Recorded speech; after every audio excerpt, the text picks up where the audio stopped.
মাসির বাড়িতে বেড়াতে এসে দুই যুবকের দুটি বাইক চুরি। ঘটনা দয়ারামপাড়া এলাকায়। চরিলাম বিধানসভার অন্তর্গত সুতারমুড়া এলাকায় শালকা দেববর্মা, বুদ্ধ দেববর্মা তাদের দুটি বাইক নিয়ে দয়ারামপাড়া এলাকায় তাদের মাসির বাড়িতে শুক্রবার সন্ধ্যা রাতে বেড়াতে আসে। খাওয়া দাওয়া সেরে শুক্রবার রাতে তারা ঘুমিয়ে পড়ে। শনিবার সকালবেলায় আচমকা দেখতে পায় যে ঘরের মধ্যে তাদের দুটি বাইক রাখা ছিল তার দরজা ভাঙা। মুহূর্তের মধ্যে চিৎকার শুরু হয় দুই যুবক সহ তার মাসির বাড়ির লোকেদের।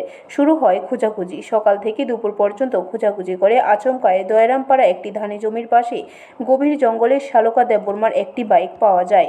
অপর আরেকটি বাইক পাওয়া যায় নাই। এখন দেখার বিষয় বুদ্ধ দেববর্মা চুরি হয়ে যাওয়া বাইকটি পুলিশ উদ্ধার করতে পারে কিনা।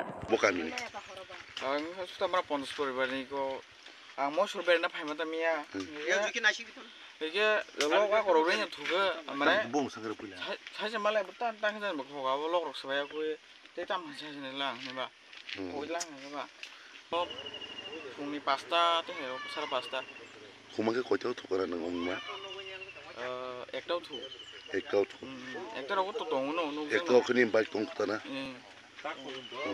नि बाइक मुं तामो NS 125 NS 125 बोसोर बाला खाना नों बाइक माने 29 months 29 ব্যুরো রিপোর্ট খবর ত্রিপুরা।